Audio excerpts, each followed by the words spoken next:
everybody, what is going on? I am Maximus Rex, and this is Big Baby Reviews. Check out my comic books, Big Baby and STARCRASHER at KINGCOMICS.CA. Today, guys, it is episode 518 of BBR, and we're taking a look at Snowman by Matt Martin, issue number 2, March 1996, and when it was released. Why are we looking at this? It's Wildcard Day, and he's not necessarily part of a regular cast of artists that I review during the week, but I have reviewed some of his comics before. Prior to this, he had done a miniseries called Vortex in black and white, which I have a few issues of, and I've reviewed. I don't have them all, but you know, the reason to review him is he's one of those guys in the 90s that I would call early on the McFarlane clones, right? Him more specifically, but there's other type of clones, the Rob Liefeld clones, the Jim Lee clones, right? The three kind of popular artists at Image. A lot of young up-and-coming artists were starting off drawing kind of in their aesthetic, right? And that's definitely the case with Matt Martin and Vortex. But there's definitely an evolution here in Snowman that I'm going to talk about as we go through the issue. Still black and white, still interesting. But there's definitely a step up in the art here and more of a consistency, I would say, all around with the artwork and with the aesthetic that he's using here. That's definitely still has all the little, you know, hallmarks of McFarlane down here and the inking, right? And the children's faces are somewhat reminiscent of the way McFarlane does it. This stuff here, but then, you know, when you get to the background stuff, not quite as much, right? Maybe a little, even the tree here seems kind of different. So he's kind of, as you see, as we go through the book, keeping some of that McFarlane aesthetic, but also making it his own and codifying it and using it regularly, right? And being more consistent in the aesthetic of the art, not all over the place, maybe like he was a little bit more in Vortex and trying different things still. My only complaint really is that the snowman on the cover here really doesn't resemble the snowman that's presented within the comic. So that's a little odd. Maybe there's a reason for that. If I had the whole miniseries, I could, you know, maybe talk to that, but I have no idea. So just picking up this issue here, there's quite a difference in design with this snowman here and the one we're going to encounter in the comic, although there's two of them. So is this a mishmash of both? Is that what it's supposed to be? I don't know. Anyways, as we go through the book, I'll show you. Pretty solid colors that I like here. Not overdoing it for a 90s comic, but yeah, the comic itself is black and white. So right off the bat here, you can see how everything's become a lot cleaner and kind of sharper, almost as if, you know, seeing the comics in print has helped him kind of shape how he's going to cut lines and hatching and stuff in his final artwork. So I feel like he's still using a lot of that white medium that I talked about in those Vortex issues, but much more consistently and sharply, I guess. The art is just a lot sharper and clearer right off the bat with this splash page here. And so we see the encounter with the snowman here. He doesn't have the buttons, doesn't have the hat. You know, the face is almost kind of, you know, it's a snowman. You're supposed to be, but it almost feels like Spawn here, right? Even the hand here, very McFarlane kind of in its composition, right? In the way he draws hands. But yet, although we get those McFarlane flourishes, it's the consistency of it all throughout. And the consistency, excuse me, of the aesthetic that he's established here that is admittedly very influenced by McFarlane, is a lot better than what he was doing on Vortex. He's really improved in as much as how he depicts the ladies. I still detect a little bit of the McFarlane representation when it comes to the lips and the eyes, but other than that, there's just something now much more natural and fluid with how he draws the female form. Like, this is really good here, this profile. Just feels very naturalistic, and the nose, things are just well drawn, and it's almost like he's already surpassed McFarlane in the way that he draws the ladies. He's taken maybe more of a Jim Lee approach or Wildstorm Studios approach to the overall anatomy of his female characters. And yeah, just somewhere where I feel like he's really improved since Vortex. And Vortex, you know, he kind of, McFarlane already draws kind of somewhat awkward female figures. And it's almost like he was copying McFarlane, and it was just more awkward because he was a younger and more inexperienced artist. But all throughout here, and again, the aesthetic that he establishes here, these nice lush lines, you know, that start to veer away a little bit from what McFarlane's doing, especially when it comes to the female form. I feel like he's really improved more on the female form and gotten past what his capabilities are for the male form.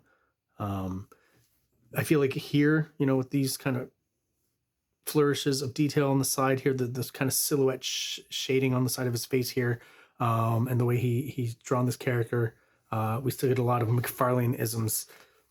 Not the car though. I feel like that's photo referenced or maybe traced or something, but good on him because it looks really good and authentic and it works.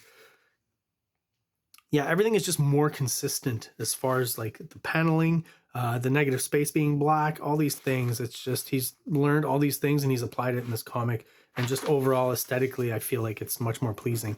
Also, again, seeing his stuff in print, the fact that it's black and white, you know, stuff was way more confusing in those Vortex issues, where here everything is very clear and easy to read. And he just has a way of using a simple kind of line work, you know, where it might have been more complicated before and more confusing, and now just, you know, very adept at using minimal lines to get points across. Here, I just really like the effect that he's got going here. Kirby Crackle here that he's going to use throughout the issue, I think it's interesting as well. I failed to mention, I should go back real quick. I like his use of white medium once again has become less corrective. You know, I guess he's more assertive and confident in his lines and stuff, but then he uses it more aesthetically like he does here. I think that's a good use of it. So what he's getting across here is that, you know, the snow and the ice particles are starting to kind of twist and turn in the air like a tornado, and eventually literally start just hacking away at him like a sandblaster or something, right? Which is pretty fun. Like, you know, I think you're meant to kind of wonder what's going on this page, and then you get the reveal when you turn and see that it's our Snowman character, right? Who here, I think, like, I like the visual. I like this idea that he's some sort of elemental, you know, almost like a snow swamp thing, I guess is kind of the idea. He's made of snow and ice and stuff like that. More so than what he establishes on the cover with a classic snowman with a hat and then, you know, doesn't have the carrot nose, but he's got the dots. It's supposed to have like a jacket on, whatever. I like this interpretation of it a lot more. Great little drawing just back here too of the character. So more use of that Kirby Crackle. You know, he does, you know, still do minimal backgrounds, but, you know, he's smart enough to throw in some silhouettes here, you know, which gives us enough environment to understand where things are happening, and just that extra little bit of white medium with the snow always, of course, because, you know, it's a snowman, makes sense. This is an odd sequence where he's kind of having a heart-to-heart with her about his, you know, having had his kid fall out of an apartment window and die. And she's just kind of like trying to come onto him or something. So I think there's a bit of, at this point, sexual frustration within the author that he's trying to get across in these pages here. I'm not sure. I'm just kind of trying to have a laugh there, but maybe that's part of it. Again, just in the black and white format, he's really worked harder on the contrasts. He'll leave more open space than McFarlane here, which I feel is more akin to his, maybe what will become his natural style. And the openness really works here, I feel, with the figures, right? They're easy to read. And again, just something a little more controlled and clean than what McFarlane is doing. So he's starting, again, to codify what he does, and his inking is just really improving. I find this little thing here, it's almost got like a Calvin and Hobbes kind of quality to it, and just such a great panel. All the little line work is just, this panel is perfect. So then she wonders who threw that, and then you just see the classic kind of snowman here. That's from there my hypothesis that the cover image is a kind of combination of both the archetypes of the snowman that we've seen in this issue, I guess. So yeah, again, you know, I guess discovering the female form, drawing it a lot better, so he wants to show it off. You know, I gotta say, it's pretty darn accurate and really well done here. Nothing awkward at all, pretty naturalistic, even though it's, you know, a comic book and it's fairly cartoony. Yeah, especially here, I was really impressed with just the way he's improved on the female form overall. His kids look like kids, you know what I mean? The proportions are right. Their eyes are bigger and lower down on the face and stuff like that. So good job there. Probably better than McFarlane's. Actually better than McFarlane's, I would say, at this point. As far as convincingly drawing a kid. Love this little silhouette of this young girl here. Just, you know, you don't even see her face. It's just her clothing. It really works well. This is interesting. There's a little note in white here that says, "This panel sucks." So I guess the artist wasn't happy with it and literally wanted to tell us. I mean, it's not the kind of thing you should ever put into your comic, even if you think it. Other people won't. Before I saw this, I didn't necessarily think that this was a bad panel in any way. I think it's actually a pretty good one.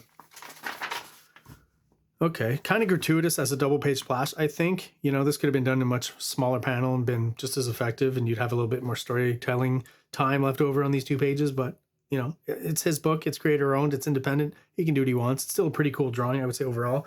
And again, just all the textures here, you know, you can tell taken from McFarlane, but just really streamlined here and kept more simplified, more open than what McFarlane would naturally do, right? Kind of throws it in there more on the snowman figure here. Some of the white medium that he's added in, where he's kind of doing reverse negative hatching and stuff, which McFarlane's known to do. If you've seen him work, even on his, I don't know if he has an iPad specifically, but whatever kind of, you know, digital interface he's using, he'll, you know, fill in a black space and then he'll go back and with the eraser kind of create this, you know, white medium basically, which is really fun. I do that a lot too on the iPad. It's such a great tool. And that's the end of the issue. Then we just get a bunch of pretty cool pinup shots. I mean, this one's fun, right? Giving us more of the snowman, I guess, because we got so little in this issue. I think this one's really good, and another good example of, you know, how much he's improved on the female figure. Once again, pretty naturalistic, fairly realistic proportions, right?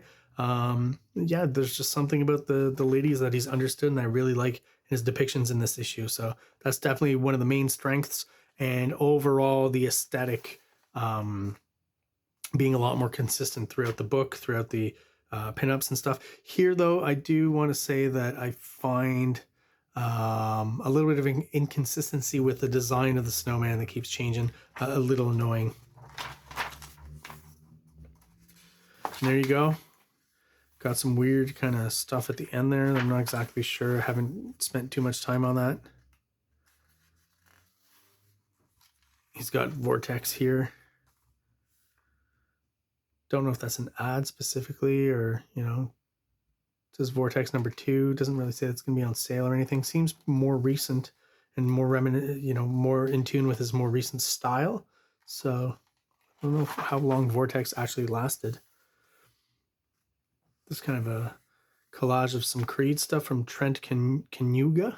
I think that's how you say it. This guy too, I guess, was, they were all kind of doing stuff together or in tandem back in the 90s. Bill Mouse did a lot of parody comics, I remember. He's got some interesting ones here and there. So these guys knew each other and were helping each other out, which is kind of cool. Yeah, this stuff here, very small. You probably won't see it on camera, but like all these parody comics they were putting out in the early 90s. X-Farce, Youngblood Strip File. Didn't even know about that one. Some interesting titles there. X-Cons versus X-Farce. Yeah. Skin 13, Gen 13. That's funny. There you go. And then you get this one here, which is, I'm like, okay, but that's kind of a waste of a whole page, don't you think? Maybe another pinup shot or something, but just, yeah, some weird, you know, abstract ink stain thing. All right. Again, his book. He can do what he wants. So Snowman #3, I'll be on the lookout for any Snowman issues you can find. I mean, I have no idea what the distribution is on these, so usually find them in the dollar bin or for pretty cheap, so I'll pick them up if I find them and do some more reviews of Matt Martin stuff, because I just love that Todd McFarlane bent he's got, and kind of really enjoy seeing the evolution of his artwork through, you know, the early 90s to where we're at now, 95, 96, the mid 90s. All right, guys, that is it for today's review. If you're still watching and you are subscribed, thank you so much for your support. I really do appreciate it. If you're watching but you're not subscribed, please do so below. It only takes a quick second for you, and it really helps the channel out. It helps us grow and helps get us out there to other people who are into comic books just like we are.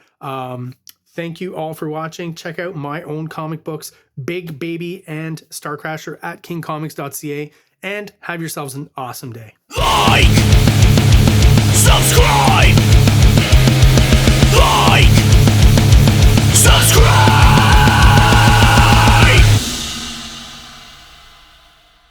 King Comics presents Big Baby, Volume 1, Issues 1 to 13, 204 pages of story and art. King Comics also presents STARCRASHER one-shot, 32 pages, cosmic sci-fi surrealist adventure. You can find these fine comics at KingComics.CA, at MaximusRex13 on Instagram, or on Facebook, MaxRex or Big Baby.